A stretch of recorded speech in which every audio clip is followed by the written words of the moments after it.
energy poverty in the country. What do I mean by energy poverty? By energy poverty, I mean the following, in very simple terms. There's a generation, so the electricity is there on the generation side. The ESCOM power stations are giving you the kind of megawatts that are required for you to meet the demand. But people can't afford the cost of electricity, and as a result of that, there will be days in a month that they don't have electricity. So we can see that the tariffs are increasing and increasing exponentially, and therefore people can't afford this electricity. I mean, if I were to use the example of food, so people are going hungry on a daily basis, but you go to a retail shop, you can go to USAVE, you can go to Boxer, you can go to Woolies, the shelves are full. But the only way you'll be able to get that food is if you have the money to purchase that food. That's the problem that we have. So the shelves are full with the megawatts, but people can't afford to buy those megawatts. As a result of an electricity pricing structure that erodes significantly the ability of municipality, of households to be able to afford. So we're gradually eroding the income base of municipalities. We're dampening down the disposable income of households. Households have to make choices. Do I buy bread, or do I replenish the prepaid meter? And of course, the choice is simple. They are likely going to buy bread as opposed to ensuring that they replenish the prepaid meter for them to be able to survive. If you like, the Maslow hierarchy of need finds an application here. So there's a number of things that requires attention here. The issues of decarbonization. So there's technology that has been proven and tested, so we can do the behind-the-meter intervention, make sure that people get electricity using, if you like, our natural endowment, and in this instance, is the sun. One of the issues that I lament on a daily basis, you find that communities, as a result of the distress, the result of the anger arising from the fact that they don't have electricity on a daily or particular periods of the day, they resort to taking to the streets, they are burning tires, they want electricity, and the sun is out. The sun is a source of energy. The rich are able to buy solar panels, inverters, batteries, and they are able to harvest the sun to meet their energy requirements. The poor can't do that. Whilst the sun is out, a source of energy, they are protesting to say we want electricity because they can't harvest that energy because they are not sitting with unencumbered cash. They can't go to the bank because they don't have the right credit profile for them to borrow money from the bank to roll out solar so that they can have cheaper and cleaner electricity. The poor are excluded. And that's why that decarbonization is important, because part of the work that we want to do in the ministry is that we know that there's a grant called INEP. The INEP grant, its primary intention is what we call electrification, is to make sure that we achieve universal access as an injunction that we draw from the National Development Plan. So we say that you need to repurpose that grant to ensure that you have non-grid solutions to be able to provide electricity access to the poor in particular. So we're going to move from the conventional approach of how we think of connectivity and electrification, because hitherto, what we think of electrification, we want the wires to connect to the households, when in fact we know that there's a trusted technology, a proven technology that we can use. You don't necessarily always have to be connected to the grid. When the grid comes, it will come at its right time. But at the moment, with this kind of, if you like, resource that we have, it's about 5 billion rands on an annual basis. We can work with ESCOM and other players. We've got a seed capital of 5 billion rands. Just repurpose it to ensure that we are able to roll out. Then you will not have people protesting, burning tires when the source of energy is there present. But the only impediment is that they simply don't have the capital, the money to be able to buy this solar panels, use the technology for them to be able to address it. So what's the point I'm making? Is the repurposing of that, and we're going to move with speed. Of course, like I said, ESCOM and many other players have got the know-how. We're going to work on it and ensure that we are able to resolve this. Digitization, digital transformation is important. The modernization of this infrastructure to ensure that you are able to avoid technical losses. When you have distributed generation, you travel less distances, the megawatts travel less distances, and therefore you reduce the opportunity for technical losses. We'll go that route again.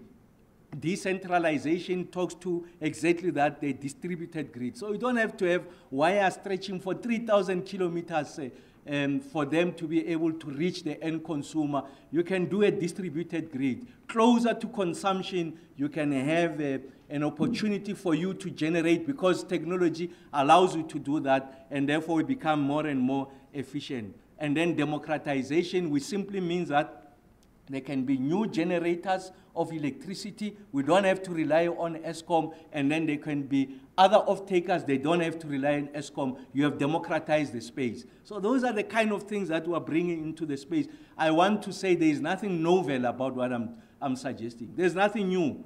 We're simply saying that they are done in other parts of the world. We are going to benefit from what I refer to as the last mover advantage. We're going to be very aggressive and address the situation of energy poverty, ensure that the poor have got the same means of access to renewable sources as the rich have. We are going to close that inequality gap so that everyone can benefit from this, and we move away from a situation of as they refer to it, as a load reduction. So that's the approach that we'll be taking, and I'm saying that this is happening across the world, so we don't necessarily have to reinvent the wheel. We take the view that, if you like, your distribution infrastructure is a strategic state asset. So it's important that we have that appreciation because it helps you to meet your developmental goals. The issues around universal access, supporting small, medium-scale businesses, they are also going to rely on, if you like, the strength of this distribution grid, a grid that is modernized, a grid that doesn't fail, a grid that is reliable. So it's important that you appreciate that. And once you get these small businesses into a place, they are getting cleaner and cheaper energy. What you are seeing is that they'll employ more and more people. Townships are going to become hives of economic activity, and therefore they are going to contribute towards economic growth and ensure that we achieve conditions of energy security. We don't just put our eggs in one basket, that is ESCOM, but there's a multiplicity of players, and the Electricity Regulation Act does make that possible from a legislation point of view. So the Ministry of Energy is now going to move into that space and ensure that we broaden the flow of energy generation. We are able to move with speed. And we do accept the fact that the power system is undergoing radical transformation, and distribution networks, therefore, require a significant investment. I've made the point that a lot of municipalities, the revenue base has eroded as a result of objective factors. What are some of those objective factors? The economy is not performing at the right level as a result of the challenges of electricity supply and the logistics side. People are out of employment, therefore they can't pay for their rates and taxes. Municipalities can't collect as before, although they are providing services. Their revenue base is eroded, and therefore they can't reinvest back into this distribution infrastructure. Those are objective factors. Then there are subjective factors, those that comes about as a result of the inherent weaknesses of these municipalities. That you don't have a revenue system that makes sure that you've got a complete picture of who's consuming where and what amount, and you are able to bill correctly and therefore collect correctly. We have municipalities that have closed a blind eye to illegal connections. Now they've caught up with municipalities. That's why you are seeing the failure of this infrastructure. You've got a situation where municipalities were not able to do sufficient modeling on the number of people that are coming into these urban centers, the rate of population growth and household growth, and therefore the pressure that it plays on the distribution infrastructure. They have not been able to model that. They have not been able to increase the capacity of this infrastructure, and that's why this infrastructure is collapsing. So the point I'm making is that it's a complex ecosystem, but it's not beyond us. We've got the capacity, the know-how to be able to resolve it, but you need to have a local government at the table to help us to resolve that. And then it's important that we introduce innovations that will help to lower the cost to serve consumers. So I think it's important that I make that point.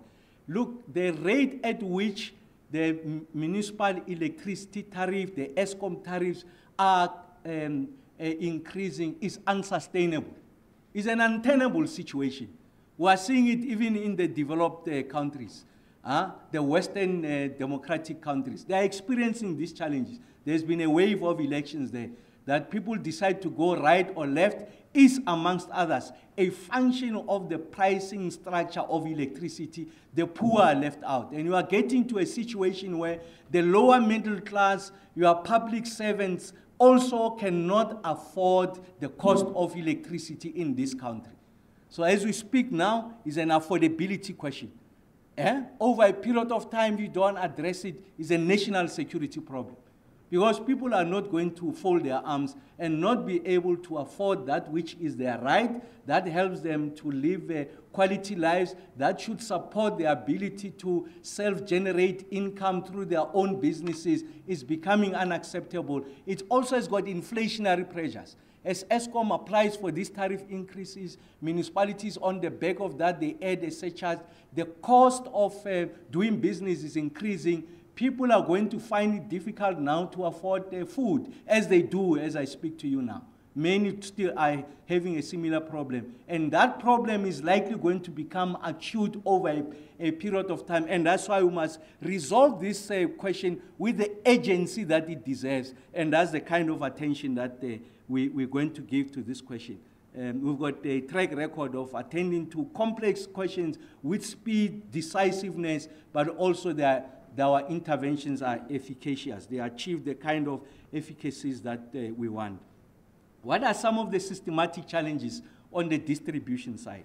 I've made some of the point. Is that non-ring-fence electricity business. So what do we know now? In many municipalities, so they get where people pay, that payment goes into the broader kitty of the municipality. And then come the budgeting cycle, the electricity department, they must go and bid and compete against the waste department, against road, against water, against social programs. So they are likely going to be low on the queue. So allocations, capital allocations are going to be given to those other needs, to the neglect of the electricity infrastructure. And as a result of that, municipalities, electricity department can't replenish these assets. And I'm not making a case for a complete ring fence, because the nature of how municipalities works, for those who might not be familiar with this, is that they subsidize other social infrastructure. So it's not a complete ring fencing, but there has to be a principle that says X percentage of this maintenance budget will be directed towards the maintenance of electricity infrastructure. Poor revenue management and poor payment culture, I've referred to that. So municipalities, there's no 100% billing. So they don't know, some municipalities don't know who's consuming what and what is the amount that is being consumed. And that's why in some instances they are making estimations. So there's no appreciation of how much is being consumed where. So that's poor revenue management, because if you don't know who's consuming what, you don't do complete billing, and in fact, even those that you bill, not all of them are paying. Even those who've got the means to pay decide not to pay. Essentially, they're delinquent. You are going to erode your revenue base, and that's why a lot of municipalities are becoming illiquid, and of course, the payment culture as we know it, because municipalities are not enforcing credit control on those that can afford. I'm not talking about the poor, the indigent, those objectively that don't have the means. And I've said to you how we propose to deal with that question. And then the issue of not investing in the municipal infrastructure is collapsing, and that's what we're experiencing across the country, let me emphasize. So what we see in Johannesburg, what you see in Tshwane, I want to argue is the tip of the iceberg. That situation will become worse and worse, and in fact, it will be across the country. So the sooner we arrest this situation, the better. I've engaged with my counterpart, the new Minister of COGTA, Honorable Hlavisa, and we've agreed that we are going to pay particular attention to this. We had already started at the tail end of the 6th administration with the previous incumbent, the erstwhile minister and deputy minister there. There's a technical team that has been working on this, but before I make it public, I think I have to privilege this information, the work that we've been doing, the Minister of COGTA, so that we're moving the same wavelength. So I'm going to give him the respect and not announce what that is. But all I'm saying is that we've got an appreciation of what needs to be done, and of course we need to move with the Minister. And we're arguing that there's an unstable distribution business in the country. So there's issues of theft, what we call non-technical losses, what in colloquial terms in the township they call izinyoka. You can see, I mean, there's an ESCOM of a different type. So there are people with the expertise. Just the other day, some of them were arrested. They belong to municipalities, some of them belong to ESCOM, delinquent people that are corrupt, that are undermining the system outside the good work that municipalities are doing and ESCOM is doing. They want to earn themselves an income. They are using their expertise to ensure that they connect people illegally. So it's important that municipalities must be rampant in addressing that situation whilst we protect the poor. I think it's important. And those that can afford to pay have to pay. And of course, simultaneously we'll address the exponential rise in the tariffs structure so that there's a proper electricity pricing plan. Of course, NELSA will do its own consideration. But I'm saying that objectively, as the multiplicity of players in this space, we need to find a more enduring and sustainable solutions. And the revenues are declining, like I said. There's a need for us to rescale as we modernize this infrastructure to ensure that we produce a significant pipeline of skills that is able to address the most contemporaneous of these questions as far as electricity is concerned. That's what we'll do. And then in the course of doing that, we'll address the issues of energy security. So I'm talking about universal access. Everyone, without exception, must have access to this electricity. And like I said, we are going to deviate from the conventional way of how we understand electrification. You don't always need the wires. You can use the existing technology to ensure that people have got that electricity is more sustainable, is greener as we do those behind the meter intervention, and most importantly is affordable. Affordability is our Achilles heel. Like I said, this is what I refer to as energy poverty. More and more households will not have access to electricity, not because we are not generating. The electricity will be available in the network. They will not be able to tap into that electricity and meet their household demand as a result of prohibitive pricing. And it's important that we are able to address this and resolve the issues of energy poverty. In numbers terms, what does this mean? You can see now, year-to-date, financial year-to-date, collectively, municipalities are owing ESCOM 78 billion rand. And I can tell you a lot of this is irrecoverable. There's no possibility under the sun that we are going to collect that 78 billion rand. A lot of it is over 3 months, 6 months being owed. People are not sitting on this money. So it's important that we resolve this picture. But this picture presents problems for ESCOM. ESCOM needs this money for it to be able to reinvest back into its own infrastructure. Municipalities have to pay that money, but I did tell you that municipalities, on objective grounds, they simply don't have the means to be able to pay for that money.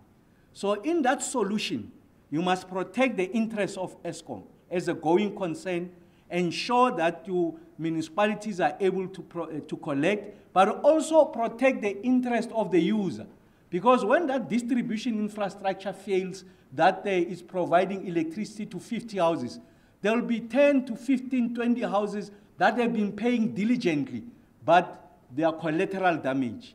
They are, as a result of that infrastructure failing, although they've been paying consistently, they also are subjected to load reduction. That's the problem we have. Just to give you the magnitude of the problem, is that if we don't resolve this problem, our projection is that at the current rate, by 2050, Eskom will be owed 3.1 trillion rands. Let me repeat it. Eskom will be owed 3.1 trillion rands. Eskom will collapse. Generation capacity is going to be compromised. So it's important that we resolve this question. And that's why I'm saying this is the most urgent task that is confronting us. We are confident about the work that Mr. Nxumalo, of course the board, Mr. Maruka and Mr. Nxumalo in particular, and the team are doing at Generation. I did say we are not out of the woods yet. Now we are working with Mr. Bala on the distribution side. Like I said, it's non-Eskom related. The majority of it is municipality related, but we can't fold our arms. We need to help them from a technical point of view, because there's been hemorrhaging of skills at municipalities. There's been a misalignment of skills at municipalities. It's not unheard of for someone with a background of social sciences to be a head of technical services in municipalities. And this has nothing to do with the skills of the person. It has everything to do with the alignment of skills and responsibilities. These are the subjective questions that municipalities have to address, because collateral damage, the biggest victims of all of that is the end consumer, and by definition is the South African economy. So the industry is in a mode of self-destruction. It's imploding. We are seeing it in Joburg, we are seeing it in parts of Tshwane. I am telling you, it's across the country. These ones are more elevated because they are metro spaces, the people are more vocal, the media has got significant attention. You can go to any part of the country, they are confronted with this question. The industry is in a mode of self-destruction. We must rescue it from itself. And that's why we need to make this intervention to address these questions and ensure that this is something that requires our attention. Like I said, as I conclude, part of the restructuring on the electricity distribution industry is to ensure that the social compacting.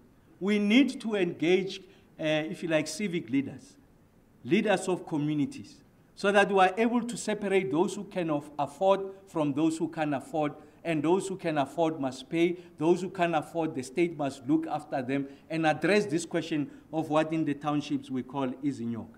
So it's important that we are able to have a restructuring roadmap. We are working on it. Like I said, at the tail end of the 6th administration, we have been working on it. We are confident about the journey that we are taking. It's just that in this instance, you need the buy-in of municipalities, because we can't impose ourselves in that space, because it's an exclusive constitutional function. So I can't pick up a call as a Minister of Energy and Electricity and say to the Mayor of Joburg or to City Power, you shall do the following. No, you can't do it. The law doesn't allow. Even if the law allowed us to do it, we'll not be that arrogant. We'll sit around the table and see how best to address this. And then I think it's important that we must review electricity tariff policy model to enhance affordability and expand access. So we're addressing two things. So expand access so that the injunctions of the NDP are met. Everyone must have access to electricity. And once they have that access to electricity, make sure that they can afford it. So addressing, if you like, the twin challenges of distribution. It's access and affordability. And that's something that is going to receive our attention. And of course, we are going to draw on some of the international experiences and the innovations that are available in the space and address this question. So what's the long and short of what I've been saying is that distribution is our albatross. Distribution is on a mode of self-destruction. And the casualties is the poor.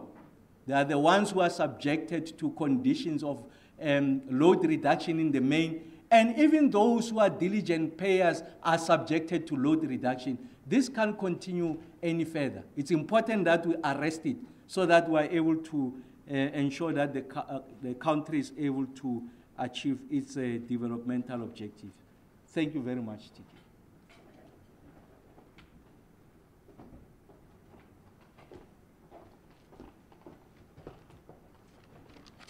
Thank you very much, Minister.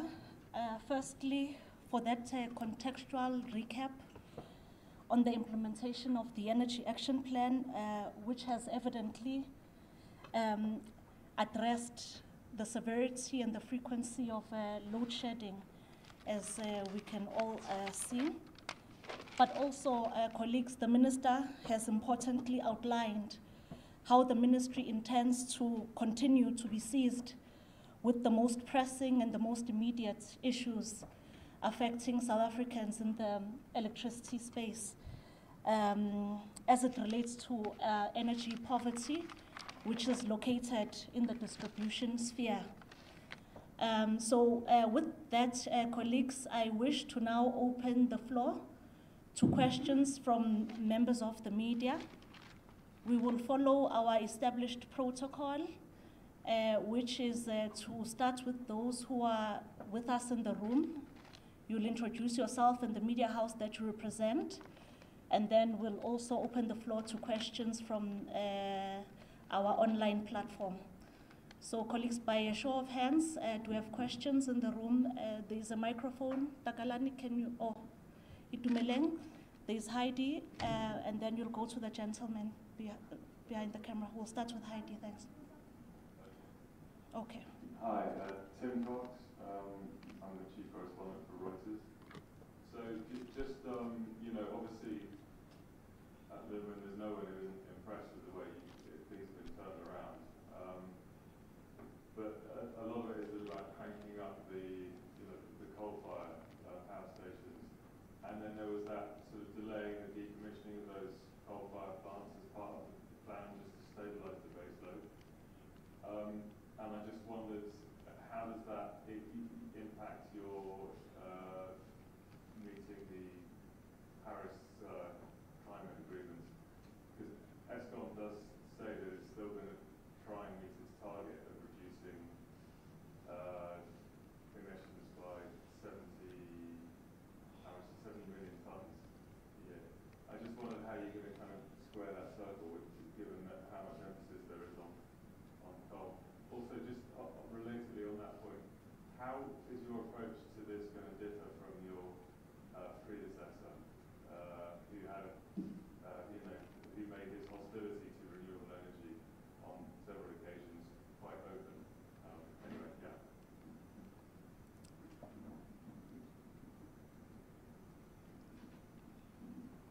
Maggie Jacobs from the NCA. Minister, you touched on it quite extensively, but perhaps Eskom can also come in terms of, as much as we haven't had rolling blackouts for over 100 days, Gauteng is a mess. A lot of suburbs don't have constant electricity. How is this going to be addressed and dealt with? Because it's one thing to say there's no load shedding for 100 days, Eskom's doing a great job, but a lot of people, not even in just Gauteng, in a number of provinces, don't have constant electricity. How is that going to be dealt with? Thanks. Thanks, Heidi. Do you have any other questions in the room before we go online?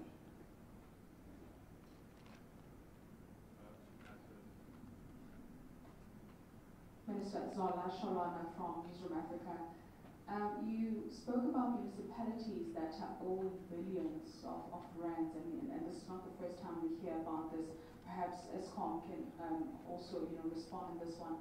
What plans do you have in place to to deal with this matter? Because like you said, if it's not dealt with, then in the next couple of years we'll be dealing with the crisis. What is being done specifically with municipalities? Thank you, Zola. Any other questions in the room? We'll take another round after we've received responses, but we'll ask Itumeleng or Takalani to take us through the questions that have been sent on our virtual platform. Do we have any?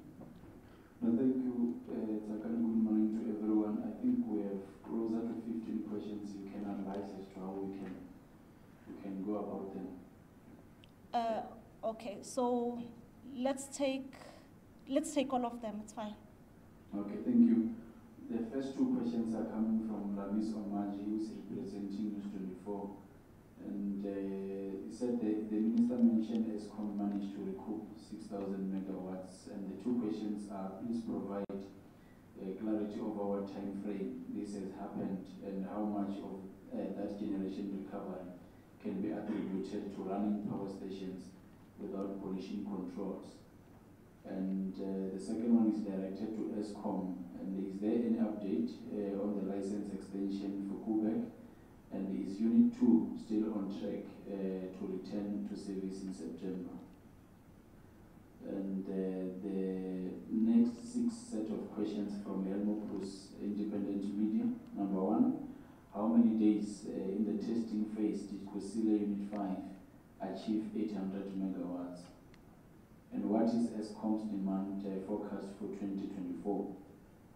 And what are the financial implications of the drop in non-ESCOM's share in total generation from 14.8% in February to 12.2% in May? And which ministry will be responsible for updating the IRP? And how much will be spent on the transmission grid this calendar year? And how many standalone microgrids will ESCOM build this year? The next 4 questions are from Chris Yeland from WE Business Intelligence.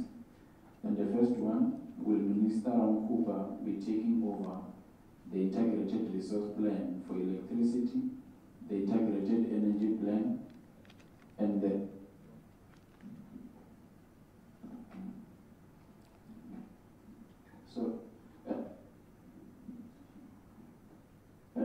promulgation of the Electricity Regulation Amendment.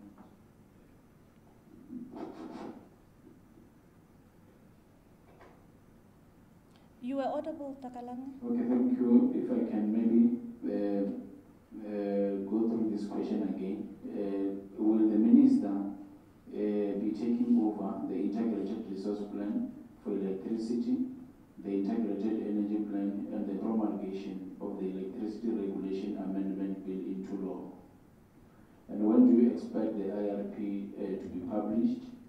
And when do you expect the IEP to be published? And when do you expect the Electricity Regulation Amendment Bill to be signed into law? And we have 3 questions from Tando Mayako from Business Day 1. According to media reports over the weekend, the Electricity Ministry is the procurement of 2,500 megawatts of nuclear power was at an advanced stage, and that his department was finalizing the procurement structure of the new build project. And when can we expect the department to issue procurement timelines and requests for proposals for the new build project? And the financial viability of the proposed nuclear build, given that National Treasury does not want ESCOM to spend money on the new generation projects. How many, or how does the ministry expect to raise the funds for the new build?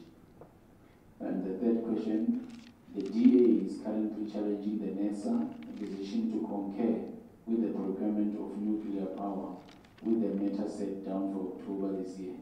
And considering that the new deputy minister is from the DA, will the ministry be engaging the party to consider withdrawing its court case? And the last 3 questions from Given, who is representing the Politiki Post. Number 1, Minister, you expressed concerns and clarity on municipality law reduction plans. Please give us an update on Soweto debts. And is ESCOM moving in speed, encouraging consumption payment, particularly in townships? And the question is, how is ESCOM defined poor? Thank you. Thank you very much, Takalani. So after these responses, we'll take the last round in the same format.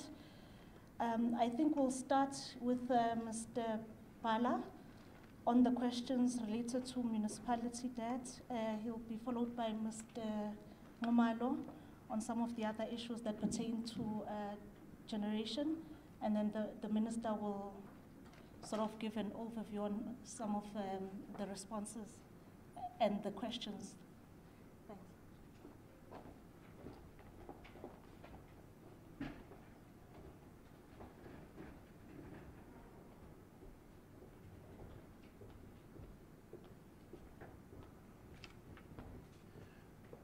Good morning. Let me first just deal with the Soweto debt issue. So part of the plans of Eskom to deal with the issues in Soweto was to do conversions from postpaid to prepaid. So we are completing that program now. So effectively, the debt in Soweto has been converted to mainly to prepaid. So we are monitoring the payment levels. We're currently sitting at about 25% in terms of payment levels in Soweto. On the municipalities and the load reduction, yeah, it is an intervention, as the Minister has said, that we implement to enable or to ensure that we do not overload the infrastructure. So yes, in the winter period, what we notice is that the demand on the system is quite severe from what it was designed for. That is what leads distributors to take this preemptive step of load reduction.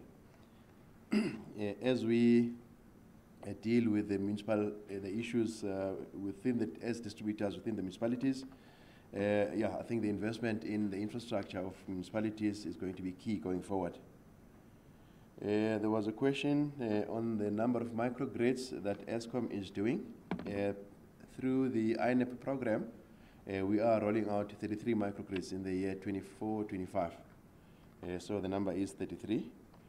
There was a question on the demand forecast for 2024.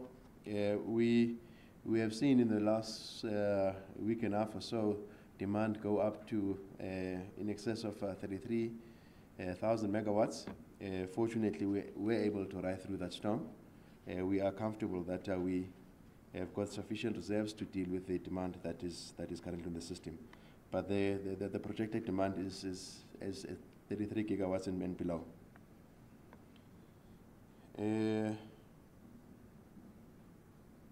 Yeah, I think I've dealt with all the questions. Thank you.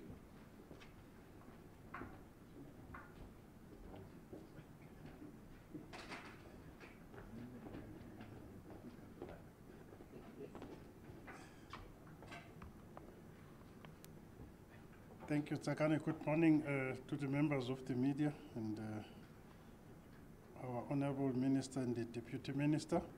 I think the first question from Reuters that deals with the delays on Commission, Minister, let me start on that one to say what we have proposed from Eskom is that instead of focusing on the 3 small stations that were targeted to closure, we will look at the whole fleet of Eskom in terms of dealing with this issue of achieving this. And we are quite confident that by 2030 we will indeed meet this 70 million tons of, because looking at the whole fleet, as you will notice that there is a lot of levers that we are pulling from different sides.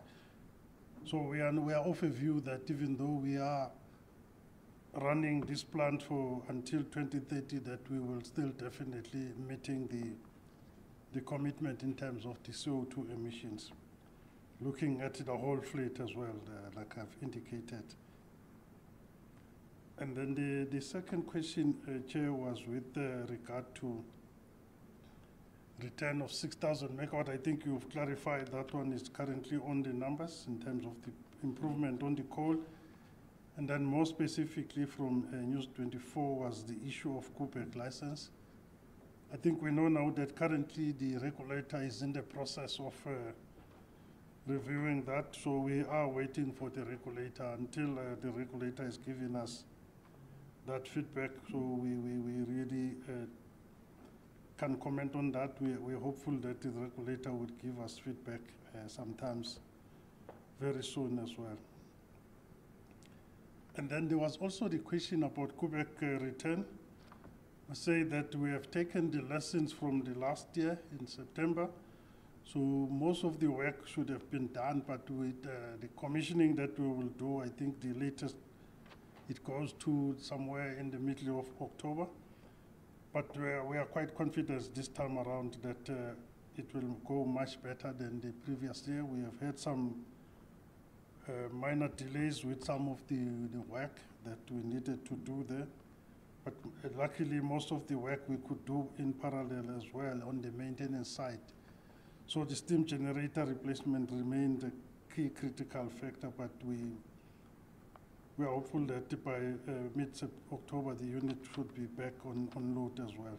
We will start the commissioning, obviously, during the September month. As you know, that Quebec take a bit of time to get into full power. The other question from that I need to take was with regard to Kusile Unit 5. You recall that Kusile in December we went into first synchronization. Obviously, for the grid code and compliance, we normally estimate to take about 6 months, which was the case in this one. We have commercialized it last week.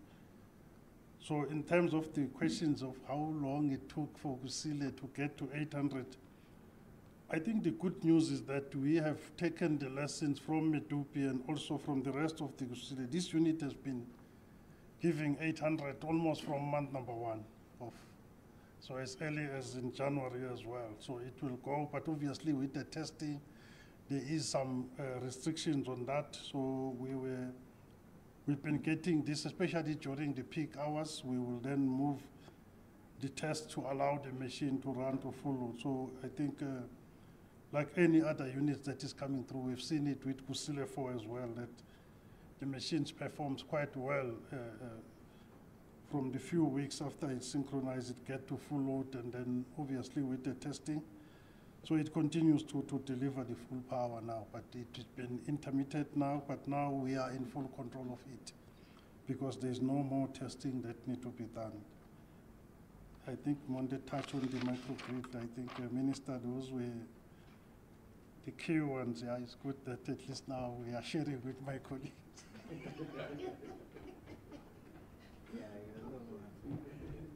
Okay, no, thank you very much. Colleagues, Tim, just to your first question, the second of the 2 questions that you have asked.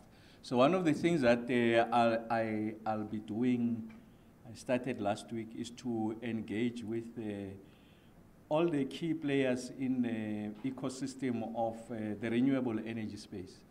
Now I'll be left with the external players. Of course, internally is the IPP office, DMRE, and of course the energy component of that, which is now sitting with me. What is the preeminent question that ought to be answered there is the following. What were the experiences and the hurdles associated with the previous bid windows that undermine the ability of the project sponsors to get to financial close, that undermine the ability of financiers to have the appetite to participate, that undermine the ability of ESCOM to confirm offtake. So I want us to resolve those. I don't think it's going to take us long. I really am not of the opinion of going out to the market in bits and pieces. I believe in a mega bid window. But you see, the credibility of that mega bid window, it's its ability from a project sponsor's point of view to reach financial close, and also to meet the promise of the commercial operating date. And that's a function of a multiplicity of issues. And that's why it's important that that conversation has to happen. I am going to be ultra aggressive on the renewable energy side. I think we have taken a bit longer than what is necessary, so we'll be ultra aggressive. And I want to say to you that I'm a firm believer that it's a mix that matters. And you are going to see an exponential share of renewables in the energy mix. And we need to signal to the market our intention to go that route, and it must materialize. Because it's one thing to go out on a big window and have 2,000 megawatts unallocated. I will sit with everyone.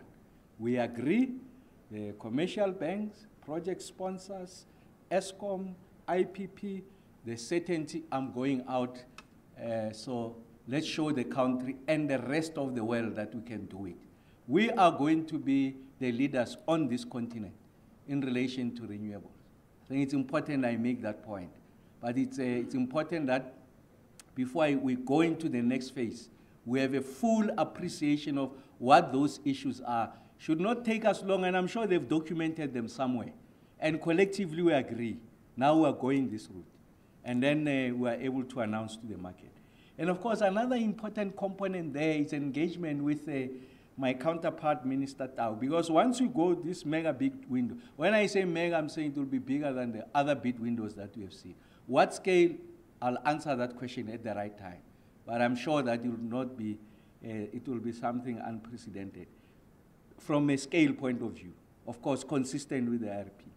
The issues around what the Minister Tau, it's important that on the back of this certainty of the program going ahead, I think you need to build an industry behind that. And of course, there are complexities around whether the domestic market will be competitive, whether there's the right skills. We will answer those questions. And there has to be a substantial share of local players in the next round. So if you had to map the previous rounds, you see that there is international players. It's great that there's appetite from outside, and of course they carry the capital. But I don't think that the participation rate of the locals should be 10% here, 5% there. Communities will build you a clinic here, will build a road there. No, it must be substantive. It's an honest conversation we must have. Once everyone is on the same wavelength, so that there must be predictability and certainty in the program. I think that's very important. And then the international market also know, the players know what the rules are, then we proceed together. I think that's very important. Of course, it's going to be a competitive and transparent process. Yes, Heidi, you are absolutely correct. So that's the point I was making, that as I speak here, there's many households that can't reach this podcast, this address, precisely because they just don't have electricity. There's load reduction. So like I said, I think it's important that we enter into that conversation with municipalities. I did say that the complexity here is such that the Minister of Energy and Electricity can't simply make the call and say, we're going to do the following. It's a function of engagement with the players in that space. And I'm not going to dilute the role of SALGA, very important. It's an important player in the mix. And we're not going to undermine, I think, the participation of SALGA and its interest to protect its members, but we say ultimately is the consumer that matters. And yes, we've got suburbs without electricity. People are paying load reduction because they are connected to the same distribution infrastructure that has failed. I think it's unfair on consumers, those who are diligent and also those who are designated as indigent. What is the threshold of indigent is determined by municipalities. I'm not sure what number ESCOM uses, but I'm just saying it's an objective number that you say if a household earns so much per month, it's in the category of indigent, and therefore there has to be a support from the state. So Zola, you are absolutely right that municipalities, I did show they are owing year-to-date 78 billion rand. There's a quickest way of doing it, and the most expedient way is for Mr. Bala not to give them electricity. So you are owing, until you pay, you are not going to get. Imagine what will happen to the South African economy. Because remember, there will be businesses in those municipalities, they are paying diligently. So they are not responsible for what they are seeing. So the quickest way you can just decide we are not giving that municipality until you pay, and unfortunately, it's not that easy. It's a convenient way. I'm sure if we're running a business that does not look after public interest and has no social objective, would have switched off long time ago. But we don't go that route. I think we need to engage with municipalities. I have a degree of empathy of what they are going through, having been a former mayor. It's both a weakness and a strength. Because it can be a weakness because you are empathic, if there's such a word. So you are very generous in understanding where they are coming from. It can be a disadvantage, but it's an advantage, I want to think because we know what they are going through and we can find the most elegant way of resolving that question. So I'm confident. The Minister of Kgosientsho is a former mayor. And when we need the issues of industrialization, the Minister of DTIC is a former mayor. So the mayors will resolve a problem of municipalities, working with municipalities. I think we have an appreciation of what it takes to resolve that. But it's not about switching off, otherwise the South African economy collapses. It's the most expedient way of doing it. Just to Helmut and Chris, is that yes, the IRP falls within this ministry, the EAP, Integrated Energy Plan, is sitting with us, and of course, the signing, the promulgation of the ERA is sitting with us. Just to say the following on the IRP. I think there's been substantial inputs that are material. And I want to say to those people who have made those inputs won't be thrown away. And in fact, I was saying to the team when we engage internally that let's occasion a platform for us to engage with these South Africans and experts who've got concerns around the IRP. And in fact, some of them have illustrated from the little reading I've done on that in fact there are fatal flaws in some instances. So we'll sit. We'll make sure that it's something that enjoys the credibility that it's supposed to anchor a document of this nature. And I'm not suggesting that it's not credible. And I'm just saying you benefit a lot from this input. So you are going to find that there will be substantive engagement. And in some of those engagements, I'll be personally present. One of the weaknesses in the space is that we move with the IRP outside the integrated energy plan, when in fact that should be the primary driver. The IRP supports, is one of the pillars that supports. The gas master plan should be supporting. We've done it the other way.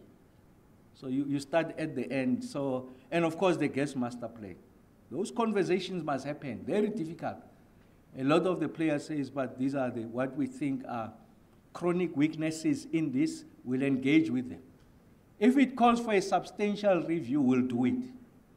I'm not suggesting that we're going that route, but I'm just saying there's something material. The modeling is found to be weak. It's not as robust. The assumptions, the underlying assumptions, are found not to stand, if you like, a scientific scrutiny. Will go that route. I'm sure you all know that. I believe on evidence and science. And I think if colleagues bring that, I'm the first one to say yes, there has to be a substantial review. I'm saying this to the rest of the country, that's the approach we are going to take. Even if it takes us longer to get to the end, but we are going to do it correctly. And I'm not suggesting it has not been done correctly, but on the strength of what is coming through, I think there's a basis for us to have that conversation. And then to Tando, no, what was in the news on the nuclear, there's nothing new. I stood here, told you. We are with the team from GMRE at the time now. They are sitting with us. We're saying that we get into a stage of putting together a framework on procurement. That framework acknowledges the fact that the ESCOM balance sheet is weak, the fact that ESCOM will not have the ticket to finance that, so you need to find a bespoke financing instrument to do that. Of course, it must say who must be the operator. I can tell you even now, without necessarily preempting what's going to come, it will be ESCOM. So you need to manage that, and that framework answers those questions, whether affordability, and that answers those questions. So I will not move ahead. Let's allow them to do that. They had said when we were here that should have been done by March, April. We are past March and April. When I come back now that they are with us, when we put a date out, we are going to keep to that date. So it's important that the credibility of this process, whatever we do is important. The promise we make to the country on the timelines, it's important to restore, affirm, and protect the credibility of any process. And that's what we're going to do going forward. And then that the Democratic Alliance has gone out to challenge the procurement of nuclear, well, they can go. It's a matter before the courts. We'll explain ourselves. Let me address an inherent material point that it's raised in that question. The government of national unity is not a federation of parties. It's a single executive led by President Ramaphosa. And then there are policy issues that the sixth administration has passed.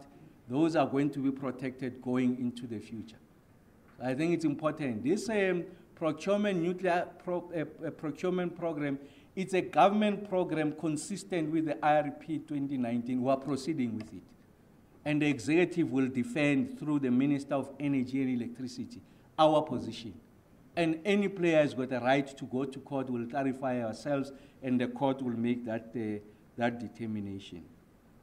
So yes, I think that's we have exhausted the questions as they were placed before us. Or on Helmut, on transmission, we'll get the number. I think the question was how much will be spent on transmission in this financial year.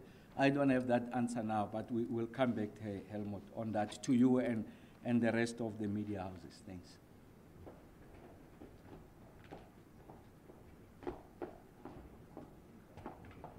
Thank you very much, Minister, and Mr.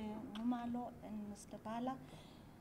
We'll now take our last round of questions. If there are any follow-up questions, clarity-seeking questions. By a show of hands, colleagues, we've got a hand in front here and at the back, and then we'll take the online questions from Takalan. Good afternoon, Minister. Thank you for the opportunity. Innocent from SABC Channel Africa. Just a quick one. You spoke about energy poverty in South Africa, the emergence of energy poverty. Just how important it is to democratize the space, and how much commitment do you have in your department to basically deal with that? Thank you. Thank you, Innocent. Hi, Tim Cox, Reuters again. So just on the, taking up on the renewables rollout, and you just mentioned transmission, and I don't know how much of this you can really talk about now, but obviously my understanding is the transmission network needs about 300 billion rand, and half of that needs to come from the private sector, and that just does sound incredibly daunting. I'm just wondering if you've got a kind of master plan for how you're going to do that. Also, to what extent is transmission also being held up by private landowners who don't want to have the pylons on their farms? And then sorry, I'm plugging the microphone there, just last question, just about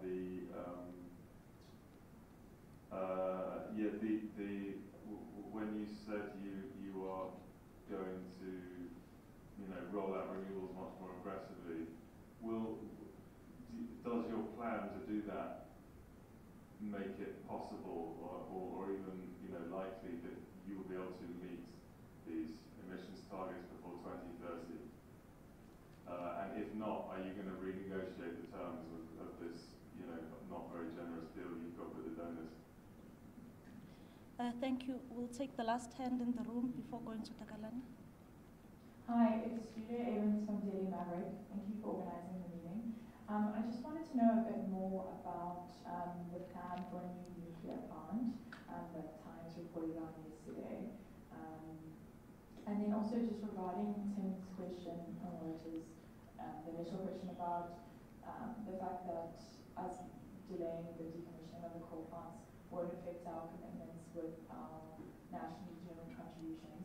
Could you just explain a bit how that doesn't affect it? Like, are we reducing our emissions in other sectors, or are the plants that we have mothballed or shut down but enough to reach that target? I would just be interested in, more specifically, how it's possible for us to reach those targets. Thank you. Takalani, please take us through the questions shared on the platform. Thank you, Tagan. It's one last question from Helmut Independent Media. And the question is, SARA now being implemented? That should be the last question. Thank you. Thank you very much. I think the minister can take the questions. But Takalani, can you repeat that last question from Helmo?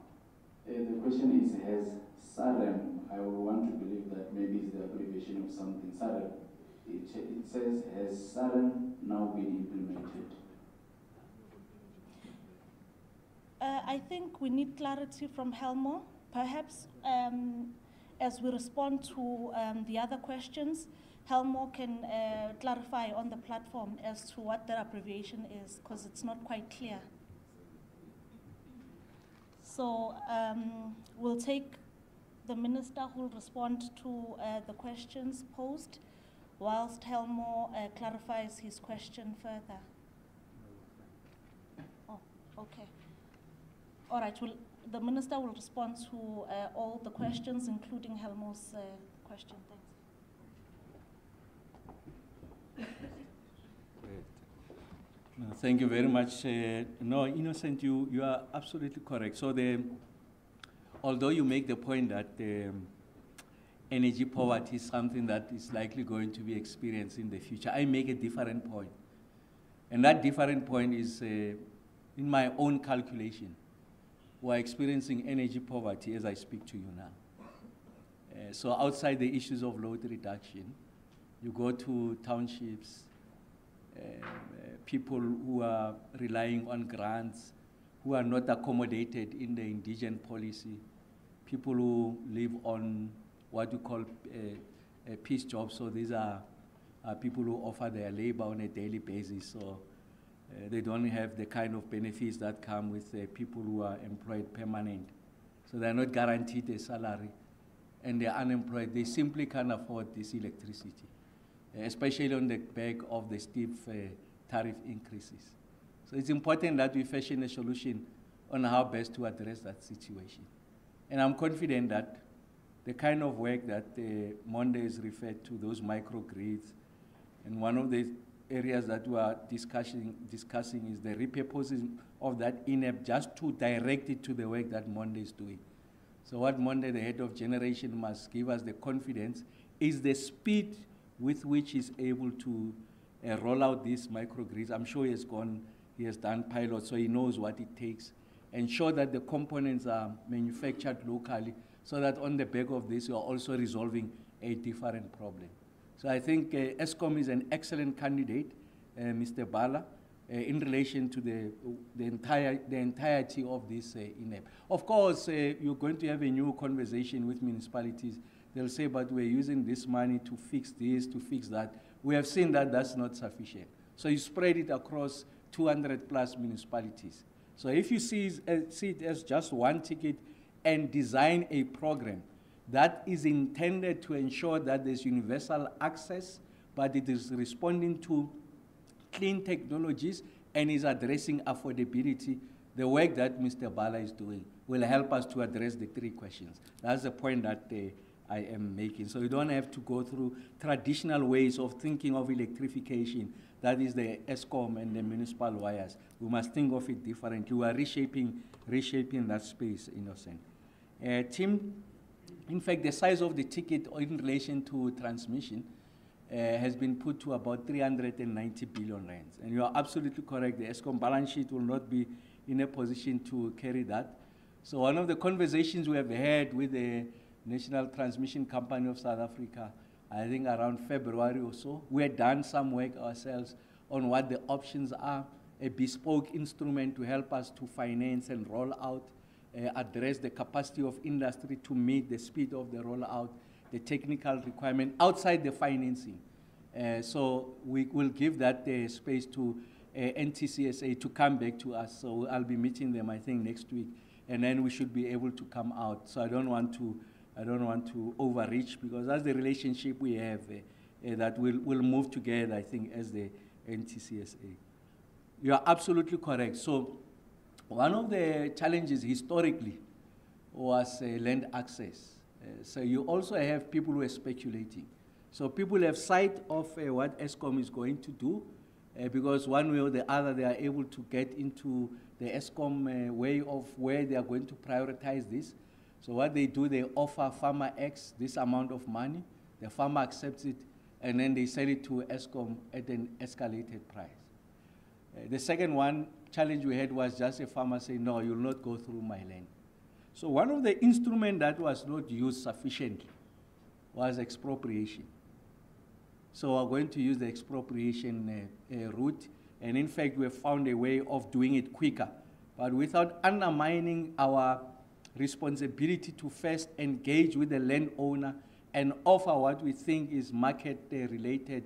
If he or she says no, we expropriate, and then we move. That's what we are going to do. We've done that, if you like, a value chain of what is required for us to roll out, and there are those things that are within our domain. We will move with that expropriation, but I'm confident that we will get less resistance.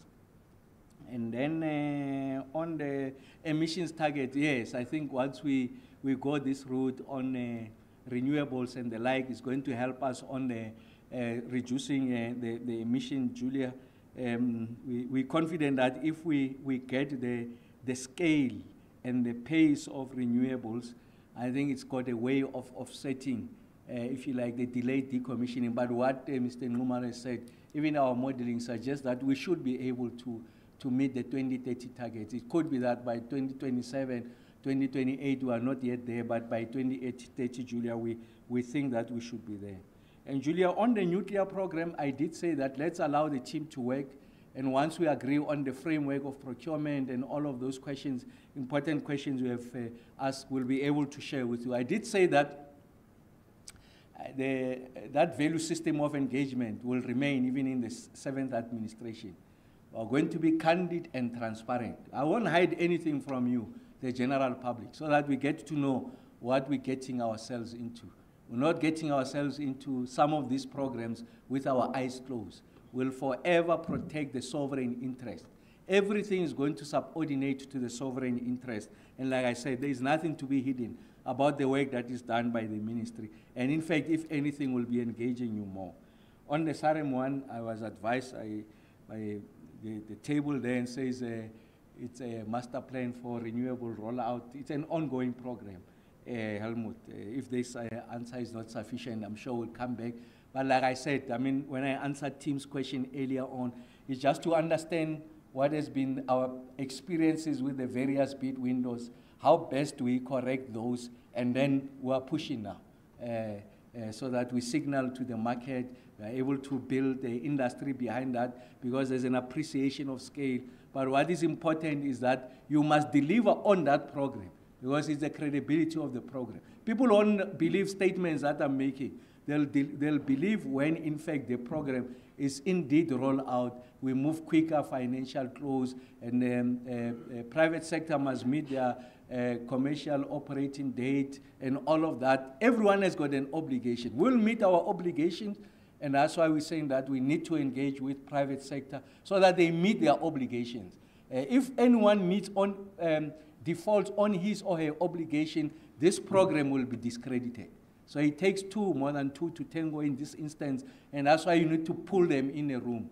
And that's a new invention, is that we are pulling everyone in the room. We're talking quite candidly about what the issues are, what the responsibilities are. We iron those out so that when we go out to market, there's certainty, there's predictability, and then the program is able to move. But once more, let me take the opportunity to thank you. I see that the number of questions were close to 30 is because we have not seen each other in a long time. So I'm back. Thank you.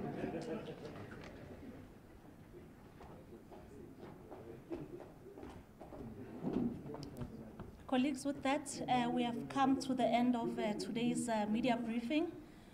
We will continue, I'm sure the Minister will continue to maintain a high communication availability factor. We'll have more of these regular media briefings. So colleagues, once again, thank you very much, and we'll communicate the details of our next briefing with you as we always do. Thank you.